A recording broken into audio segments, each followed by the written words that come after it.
sometimes you won't be asked to put your answer in a particular form, you'll be asked to solve. So here we've got solve x bracket x plus 4 minus 5 equals 0. And it wants you to give a final answer for x. All right, so let's do this. What do we do here? How do we deal with this? Perhaps you could do it yourself actually. Pause the video once again and then come back to it. All right, so what did you do? You expanded the bracket. So x times x was x squared, and then x times 4, which is plus 4x, and the minus 5 is hanging outside. Now this is your typical quadratic equation now, okay? It's an equation this time because it's got equal to something, and equal to 0 in this case. So you will attempt to factorize this, okay? Now, because we are using complete the square, we know that we have to complete the square on this, but you will try by doing your double brackets and using your AC method, whatever you do, and then you'll find that you can't do it, you can't solve this, and then you'll come back and use complete the square. So we've expanded this bracket, and we will now use complete the square now to factorize. So step number 1, the coefficient of x squared, is it 1? Yes, it is. We don't need to factorize anything out. So we may proceed. So here's my bracket. Divide that by 2. There we go. Take away that squared. And then minus 5 is outside. Okay. And we'll now tidy up. So minus 2 squared is 4. Minus 5. That minus 4 minus 5 is minus 9. And here's the rest of that here. And there we have it. So far we know how to do this. What's next? Well, it said solve your answer, which is to find a value of x. So what we're going to do here is take the 9 to the other side. So when we take the 9 to the other side, we are left with x squared is equal to 9. Our next step here is to get rid of this bracket and the square so that we may have x on its own. You're simply making x the subject. Now, looking at that, what would you do to this, which is squared, and that? What do you do to get rid of that square? Well, conveniently, 9 can actually be square rooted. So you can actually square root both sides, okay? So if you square root this side, it will get rid of that square, that power, okay? So you end up with x plus 2. In fact, you won't even need the bracket anymore because that bracket was just there so that it can contain the x plus 2 and square it, okay? So you won't need that anymore. Now, when you square root 9, you get 3, okay? Because the square root of 9 is 3. But the square root of 9 is plus or minus 3 because 3 times 3 and minus 3 times minus 3 gives you 9. So it's plus or minus 3. So there's 2 solutions there. So you have plus or minus 3. Now, if I just continue that up here, so now I've got x plus 2 is equal to plus or minus 3. Now I'm going to take the I'm going to take the 2 to the other side. So I have x is equal to, now when I take the 2 to the other side, it's going to become a negative 2. So minus 2 plus or minus 3.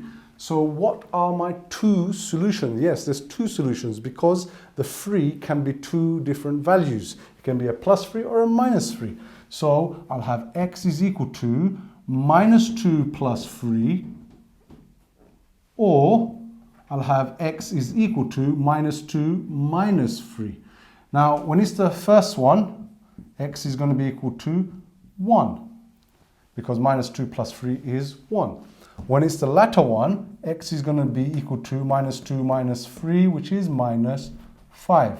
So the solution to my equation here is x is 1 or x is minus 5. And that is the answer. And you can do that with any quadratic that you're given. If it says equal to 0, then you do everything that I've shown you in this lesson. Right at the end, you put that equal to 0 in there, and then you just rearrange and take it to the other side, leaving x only on its own. Right, onto a grade 9 perhaps question. All right, this is our final one.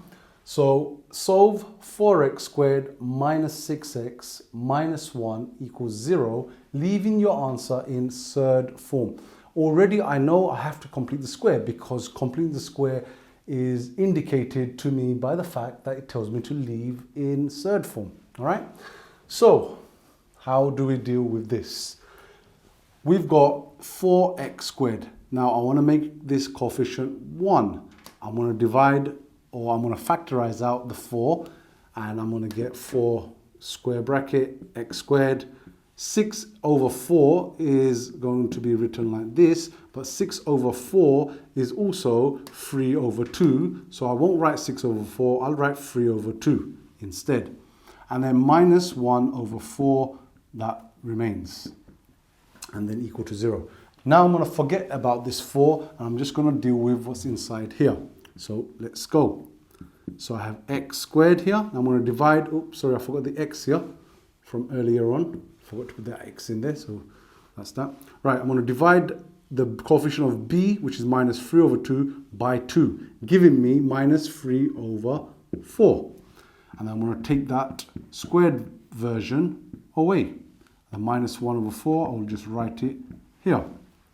All right, so now I will deal with this, giving me minus 9 over 4. Sorry, minus 9 over 16, because I have to square that 4 as well, which I forgot to do. And then minus 1 over 4 here. So I'll now rewrite minus 1 over 4 so that I can collect these together. Okay, making sure that they have the same denominator. So I have x minus 3 over 4 squared minus 9 over 16. So I'm going to get this denominator to be a 16, I'm going to times both top and bottom here by 4. So I'm going to get 4 over 16. And then I'm going to have, sorry if my handwriting is becoming messy here.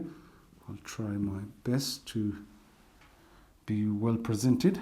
Okay, so minus 9 minus 4, which is minus 13 over 16. So we have completed the square here. We'll bring that 4 back. Okay, so 4 with a square bracket and the equal as well, which we've been ignoring as well. It just makes it easier to deal with it at the end. Now that 4 will multiply here. So we get 4x minus 3 over 4 squared, and then the 4 and multiplied with this, the 4 and the 16, they will divide and cancel out. So therefore the 16 divided by 4, which is 4, so I have 13 over 4 equals 0. And here I have completed the square, but I haven't finished solving it yet. So in order to solve it, let me just divide the board up here. Okay, so in order to solve this, I will just write this out here. Okay, so first thing I want to do is take this over to this side. Okay, now that would leave me with 4x minus 3 over 4 squared is equal to 13 over 4. Now, as before, we are now dealing with a square on one side and a value on the other side. But this time we've got something extra, which is that 4, and we need to deal with that 4 first. Okay, so how can we deal with that 4 is by dividing by 4, both sides by 4. Okay, that will get rid of this 4 here. Okay, so we have x minus 3 over 4 squared, and when we divide this by 4, remember this becomes 16. So therefore 3 over 16. And now we can square root both sides. When we square root this side, we get x minus 3 over 4, and then when we square root that, we get square root of 13 over the square root of 16. And we know that the square root of 16 is 4. So we have x minus 3 over 4 is equal to plus or minus root 13 over 4. All that's left now is to take this minus 3 over 4 to the other side. So therefore we have x is equal to, and it's going to be a positive now, so plus or minus root 13 over 4. So we are going to end up with two values. The first value is going to be x is equal to 3 over 4 plus root 13 over 4. And the second value is going to be x is equal to 3 over 4 minus root 13 over 4. And our answer is left in a surd form. You are not expected to work this out, okay? You're leaving it in surd form. I hope you're much more confident with dealing with completing the square, and you now know how to factorize and solve them where you have to. Please give the video a thumbs up, and if you haven't done so already, please hit that subscribe button, hit that bell icon as well so you're notified as soon as a new video, a new lesson is released. Goodbye for now, guys.